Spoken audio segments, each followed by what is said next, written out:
Hey, what's going on? This is the Leafs Convo for Oak Ridge Ford in London, Ontario. OakRidgeFord.com. We have a huge selection of F-150 right now. If you need a vehicle for yourself, a family member, whomever, don't go anywhere but Oak Ridge Ford. You know, I'm going to take care of you. I'm not just in it for the sale. I'm in it for you. It is Sunday, September 17th, 2023. Norm in London, Mike in Buffalo, the legendary Mike in Buffalo. Mike, I know you're about to say goodbye to the Yankees and get excited for the Bills, but in between, we're also talking about the Toronto Maple Leafs. You know, going into the 23-24 campaign, we're expecting the Leafs to be good, perhaps really good.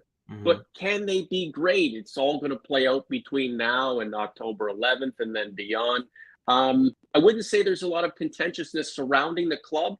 It's just kind of like, let's see what you got, boys. I thought we'd break it down position by position today and get our asses out of here and continue on with a fantastic Sunday. How do you want to start, Mike? Do you want to start from the goaltending position out? Yeah, we'll start with that. And by the way, we can say goodbye to the Toronto Blue Jays pretty soon too, the way they're playing. Thanks. Yeah. I mean, the Yankees are terrible this year, but the Blue Jays have been extremely disappointing. But anyway, you and your hate watching. Stop it. Okay, let's start with the goaltending. I don't think that there's a lot of drama here. I mean, I know that the team brought in Martin Jones as a third goaltender. I think the reason that they did that is because both Ilya Samsonov, who had an injury last year and ended the season with an injury, and Joseph Woll, who missed early in the season with an injury, are not. You know, I mean, I can't say that they're not durable, but you know, there is the chance of injury, and having a proven NHLer as a goalie, as a third goalie, is a good thing. But the thing is that with the Leafs cap situation, they're not going to carry three goaltenders, and they're not sending Joseph Woll down because he would have to clear waivers. So it's a question between Joseph Woll clearing waivers and Martin Jones clearing waivers. It's going to be Martin Jones that gets sent down. Now, I do believe that he's not somebody who is going to it's going to be like a Wayne Simmons situation where they send him down on paper and he practices with the team, that type of thing. He's on a one-way contract. You know, maybe occasionally he plays a game with the Marlies. There is the risk of him getting claimed at the beginning of before the beginning of the season, and I think that's a realistic possibility because I think he was signed for $800,000, and there are teams out there right now that have backup goaltender issues. And if you can get a guy who's played in a Stanley Cup final like Martin Jones did back in 7 or 8 years ago, that's something that's valuable. So I mean, he might not sneak through waivers, but Joseph Woll is not going to sneak through waivers either. So if it's a question of losing Martin Jones or losing Joseph Woll, they'll lose Martin Jones. But Joseph Woll could be the goaltender of the future for the Maple Leafs. Like he could be an average goaltender. He could be a above average goaltender, an adequate goaltender, or he could be a superstar, Mike. We know his trials and tribulations in the AHL, the injuries that set him back. But man, he came on incredibly strong with a lot of confidence through the secondary league into the big leagues and did not look out of place. David Hillman, thanks for joining us this morning on the Leafs Convo. Like the content, subscribe to the channel. Dave, would love to see a better veteran goalie to be there if Sammy gets hurt or struggles. Martin Jones can't be that guy. Well, I mean, Martin Jones got a lot of victories last year with Seattle. His statistics were not great. I'll just say this. I mean, with what money?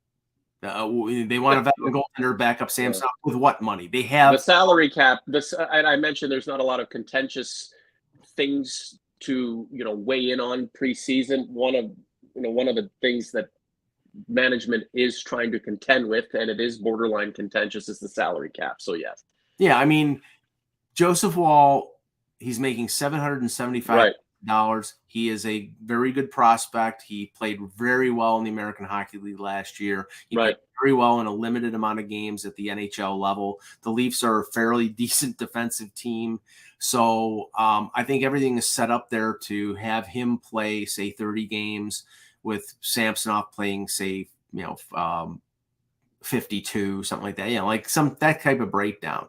Don't have a lot of stress on Samsonov. Don't play him 60 plus games. Right. And I think that works. Now, whether Samsonov can get through the season uninjured, whether Wall can get through the season uninjured, that's why Jones is there. But I do think that you're not going to see them add a goalie unless there's a bad injury, and there's really not a lot of goaltenders on the market until maybe the deadline, when maybe Winnipeg sells a Hellebuck or something like that, and that would cost a lot of money and or a lot of return going back to Winnipeg. So I think at the beginning of the season, it's going to be Samsonov and Wall. Ideally, those two guys stay healthy and they play up to their capabilities. And the Leafs don't have to worry about spending money on some has-been or reclamation project or guy to come in and offset what these two dudes can't do. Ideally, that would be the best case scenario. And both Samsonov and Wall are capable guys, Mike. I mean, I don't want to put words in your mouth, Mike, but I'd have to look back at some previous combos that we've done over the last several months. But did you not say that Joseph Wall is the goaltender of the future for the Maple Leafs? I think he is. I believe he is. I mean, and now, I know that a lot of people look at guys like Askarov in Nashville and Wallstedt in Minnesota and Devin Levi in Buffalo, and these are goalies. Levi was drafted late. Right. Guys were drafted in the first round. Wall was a third-round pick. Wall's taken a lot of time. He's had injury issues, and then I guess maybe they don't consider him like a top-end prospect. I think he could eventually be a number one goaltender in this league. There are some people who disagree with that. I think that the Leafs see what he did in the American Hockey League last year. He's 24 going on 25 years old, unless he's turned 25. So he's not a young kid. It's not like throwing Devin Levi at 21 into the Wolves.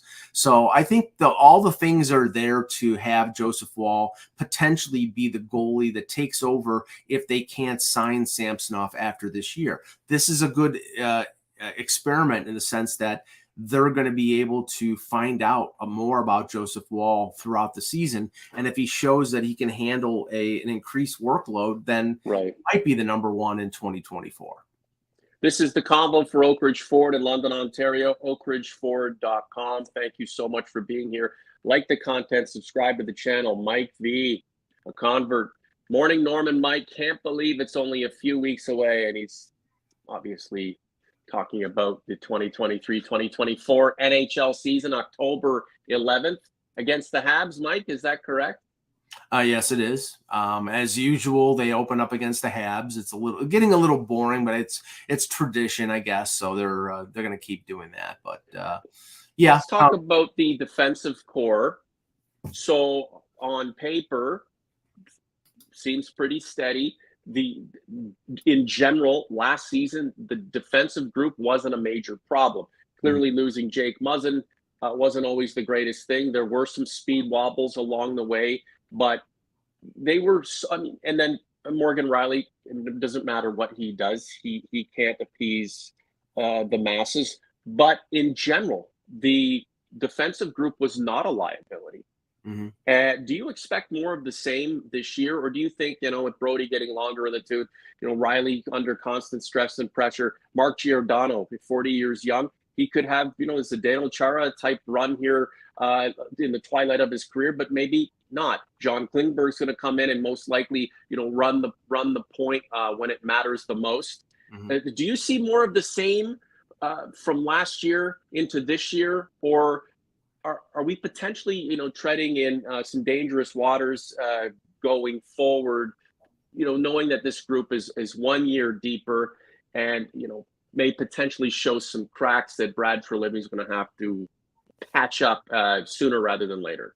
Well, I think that right now, if you look at what is in the pipeline in terms of defense, some of the young players like Topi Niemelä down with the Marlies, he's not ready to play in the NHL. They have 7 defensemen who I think will make the NHL roster. But really, unless like Mikko Kokkonen or let's see. I'm just Who are looking. the seven, Mike? Let's Well, go through the seven. So we got Brody, Giordano, Klingberg, Riley, Liljegren. Brody, Klingberg, McCabe, Liljegren, Timmins, and Giordano. And I think that's what's going to end up being on the roster at the beginning of the year. Now, there are some people who say, well, maybe they're going to send Timmins down, try to bury his money down at the Marlies. He won't clear. He had a good year last year for That's a risk. It's a risk. I think they invested some time in him. They gave him a 2-year deal. 1.1 million is not a lot of money. And you have a veteran guy in Giordano who I would be surprised. He's not going to play as many games as he did last year. I think they realized, he wanted to play, and I get that, but I think they're also going to sort of load manage him in terms of like playing, not playing back-to-backs, and do like what they did with Jason Spetz at the end of his career. So that means Timmins will get some games. But really, in terms of depth in the organization, in terms of somebody who is ready to step in as a blue liner, I mean, they added like Simon Benoit. They added William Lagesson, both of whom have had NHL time. But they're not really. I mean, Benoit is a big defenseman that sort of fits Brad Treliving. But and maybe he can step in. He played a lot of games with Anaheim last year, so he's an NHLer.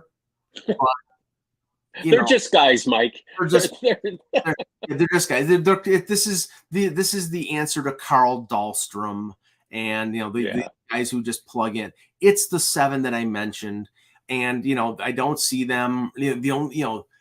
Could they do a Spezza type thing with Giordano where he says, I'm not going to play for any other team if you claim me, I retire type of thing? Yeah, but it's only $800,000, and I just don't see them doing that. So I think you're locked in with that seven. Now, the big question is if they have an injury here, and they have an injury to a major player, then all of a sudden your defense becomes from maybe average to above average to below average. And that's a big thing. So, they better, and right now they're maxed out on LTIR money with Muzzin and with Maria. Now, what may happen, and it may happen before the season because it'll give them some flexibility, is you could see Jake Muzzin's LTIR contract get traded because Muzzin, he was paid a bonus on July 1st. The cap hit is, I think, 5.6. But let's see here. Cap hit is 5.625. I'm pretty good. Right. But the real money is $2 million after the bonus. Mm-hmm. So that's something that a team who is looking to fill cap space could do. Problem is you have to trade an asset, and there are not many teams right now that need to get to the cap floor. So it's possible, it's not likely, but long story short, the seven defensemen that I mentioned are the seven defensemen. Yeah, long story short, it could go either way. It can continue on in terms of momentum and in terms of stability from last year into this season, and that would be great. Or, again, this group that is expected to show cracks may show cracks that are detrimental to the cause earlier than later. And none of us are hoping for that. Let's just go through some comments here. Spike 11, welcome back to the show. TLC 6, Spike 11, always nice to have you. Not enough hitters on defense. Treliving has a lot of work to do. David M, deadline D depth, but still need to bring a bigger body in back there. Steven Sacrum, Gio is going to be a liability. We have Donnie does dishes. Mike, just one sec. I hope Treliving has same type of defense he had in Calgary. One more from David Hillman. Where are we here? Need a big defensive defenseman. We get it, guys. We certainly get it. It's easier said than done. Now down the line, and it's some creative moves, money going out with assets and stuff like that may free up the funds to bring in a player that these cats, OGs and converts, would like to see patrolling the blue line. But getting to that point is difficult in and of itself. Never mind having somebody out there who is who's the Leafs can get their hands on, Mike. All in due time. There's a lot of money dropping off with the Leafs after this season. But Right. like, for example, on defense, Klingberg's a 1-year contract. Brody's got another year left in his deal. Giordano's got another year left in his deal. So that's about $10 million on defense alone. And coincidentally, like one of the comments said, well, like the defense like he had in Calgary, guys in Calgary like Nikita Zadorov, like Chris Tanev, like Noah Hannafin. They're all UFAs at the end of the year. So would I be shocked if one of those guys ends up signing in Toronto? No, I wouldn't be shocked at all. So that there is a possibility of that.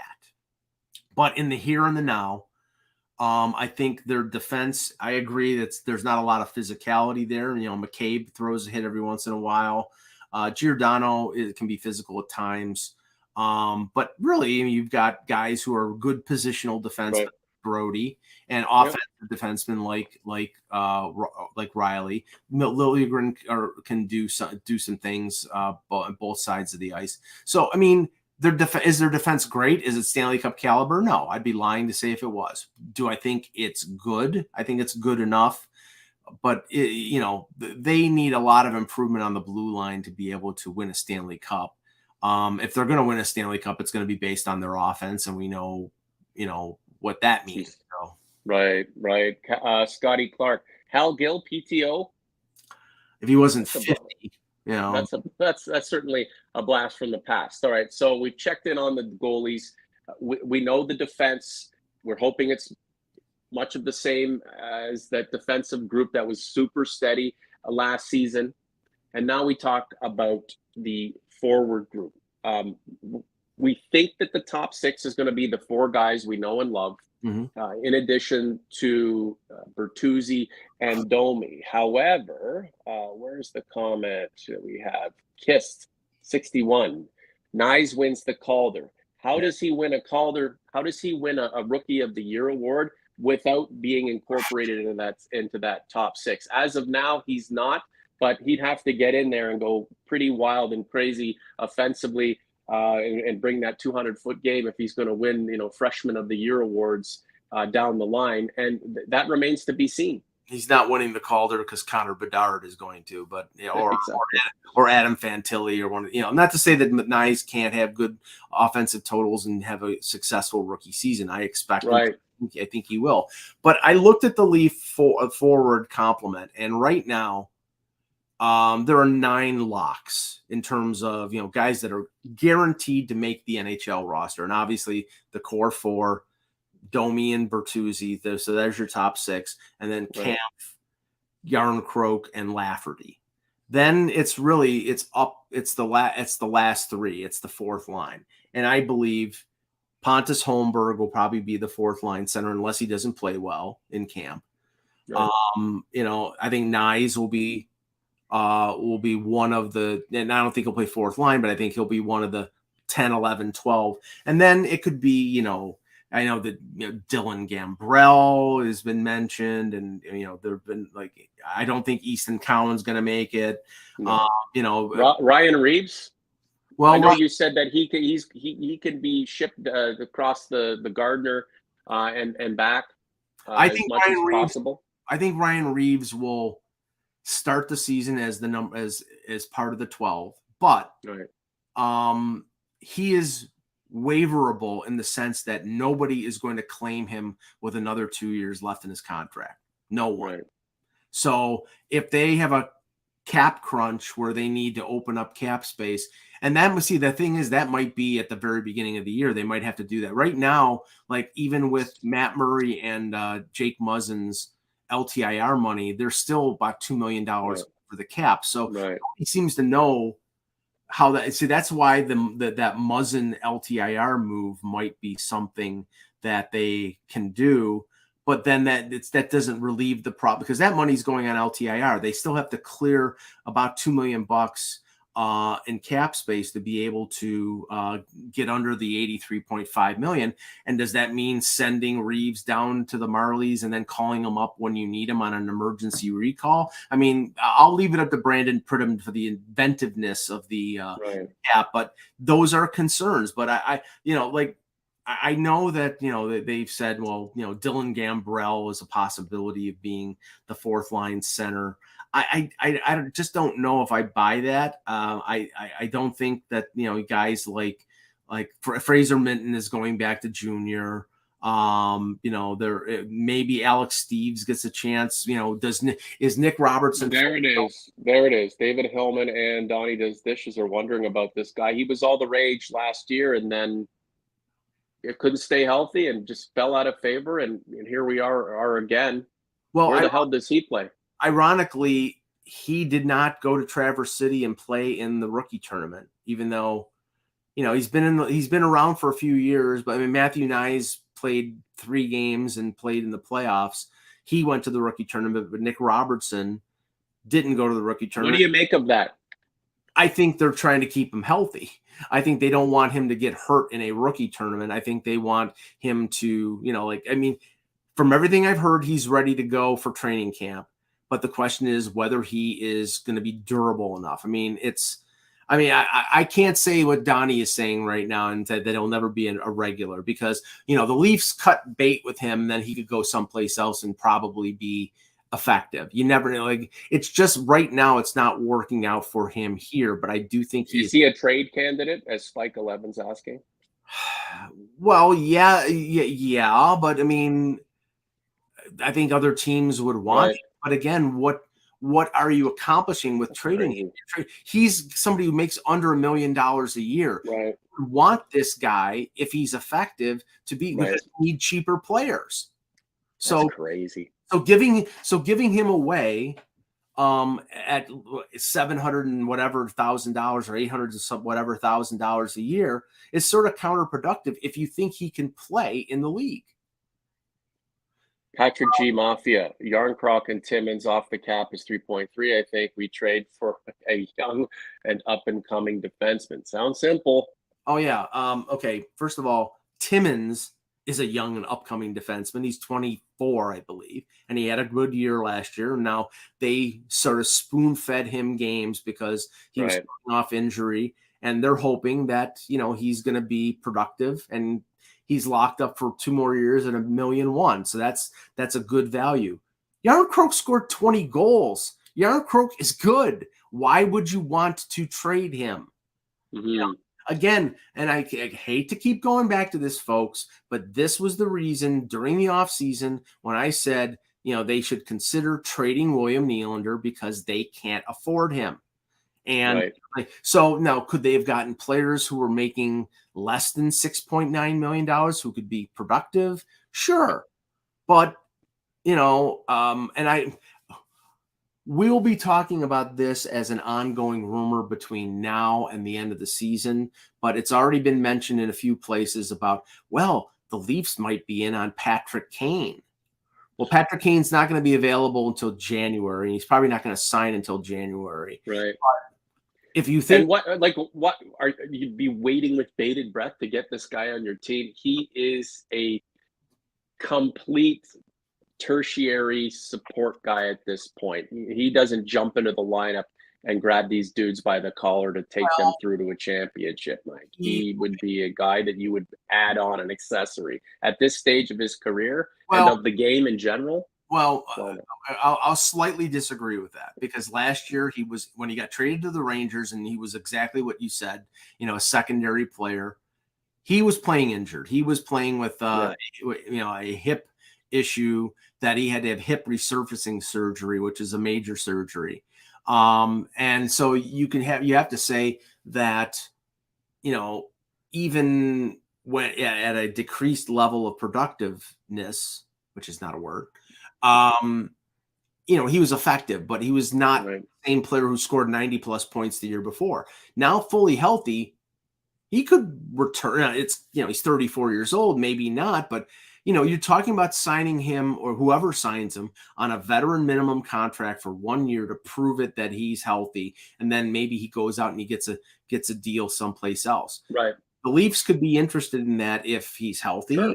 And, he's buddies with Austin Matthews, all these things, do I think it's going to happen? I don't know. It's nice to talk about, but is Is it possible? Sure. Is it likely? No. I mean, is he a Nylander replacement if they have to trade Nylander? Well, the talk is right now is that they're not going to trade Nylander, is that they're going to keep him throughout the year and they risk losing him for nothing, which I think is the worst case scenario, but that's the talk. So, I mean, do I agree with it? No, I think it's bad asset management, but that's apparently, unless they get a contract signed before the beginning of the season, that's what they're prepared to do.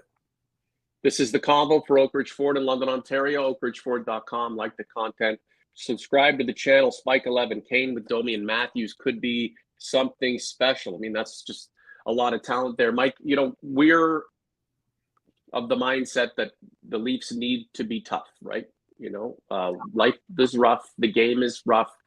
Players got to be tough. And it's absolutely true. It's not just a state of mind, but physically as well.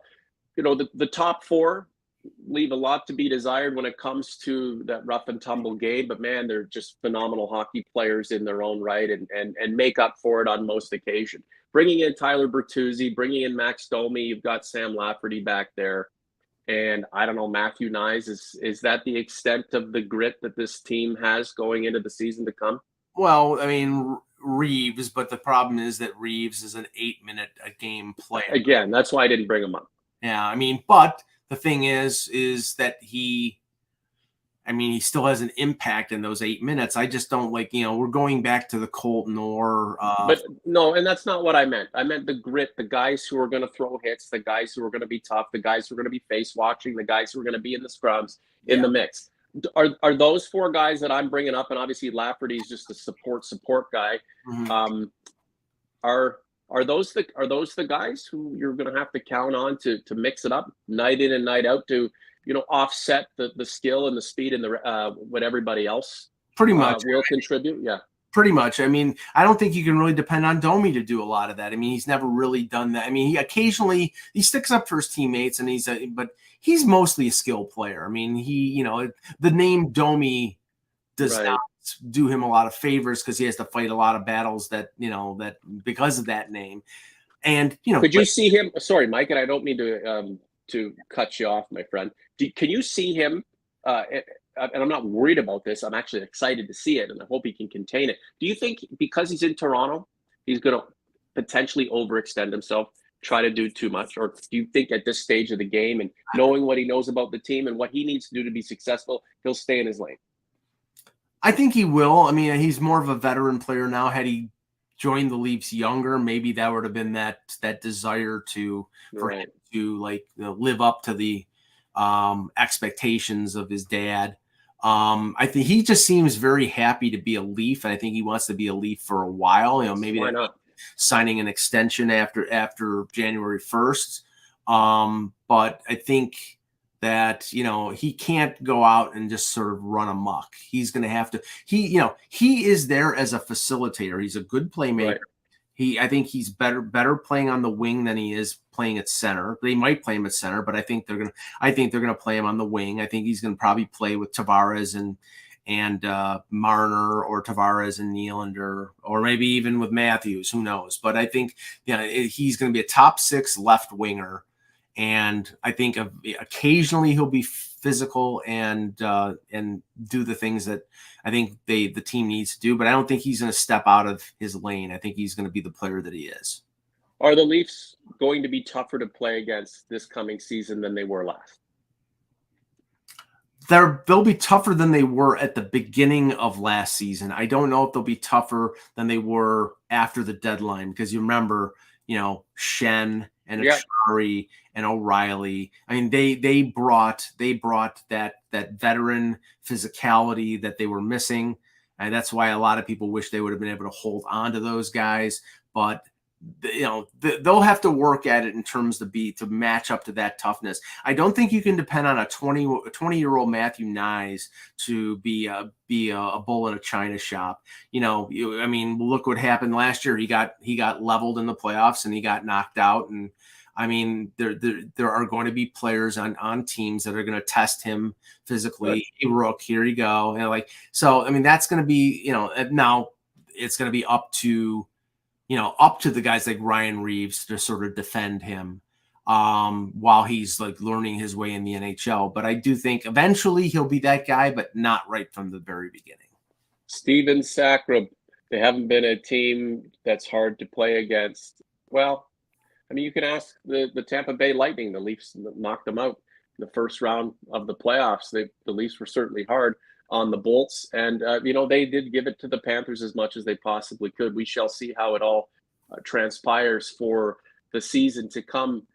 Mike, this is always a lot of fun to get together with you and get ramped up for another campaign of Maple Leafs hockey. I think we can take a deeper dive into the Leafs penalty kill as well as their power play, special teams, some of the other components that make up the mosaic of the team and its efforts as we get closer to the end of the season, or sorry, the end of the preseason rather. But as it sits right now, it even with the additions of Tyler Bertuzzi and Max Domi, it still feels like it's more of the same. And when I say it's just more of the same, there's some comfort there because the Leafs were a really good team. Were they exceptional enough to win a Stanley Cup? No, but they made strides. So it seems like it's just more of the same. And we can take that with a grain of salt. There's some positivity there. And then obviously there's just the general angst and negativity and skepticism that we all have buried within us. Before we go, A. Flowers, Domi in the lineup will keep the seats and the jersey seller brokers happy. His father's time with the Leafs is a marketer's dream. Impact, not so much. He's well-traveled. I don't think that's fair. I get what he's saying, but is Ty Domi and Max Domi, are they tied at the hip in terms of their impact on this organization? We know what Ty Domi did. Give Max a chance to take his game to a new level because he's finally wearing the blue and white. Last couple of comments to you, Mike. Just that Max Domi playing with Chicago last year was given a higher role on a team that was finishing dead last and played well, and then went to Dallas at the deadline and played very well for them down the stretch and in the playoffs. He was really good for them, playing at times center, but mostly on the wing. So he's not a core player. He's not, but he's an effective secondary player. I mean, they're looking for him to somehow replace, the Bertuzzi Domi replacement is for Alex Kerfoot and Michael Bunting. Now, Michael Bunting is, it's going to be tough to replace what he did for Matthews and Marner and being on their wing. I don't know whether it's going to be Domi or it's going to be Bertuzzi or it's going to be Nyes, but that's going to be tough to replace. And I know that a lot of people had problems with Michael Bunting, but he was an effective player for 2 years. Yeah.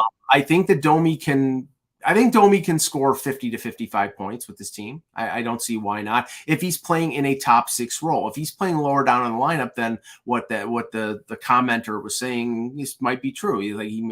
He's well traveled. He might not make an impact, but I do think that they brought him to Toronto. He played with Marner in London. He's been around the league. He wants to play for the Leafs. He wants to see, according to his comments, he wants to stay in Toronto. So he's going to. Do we want? Just hold on.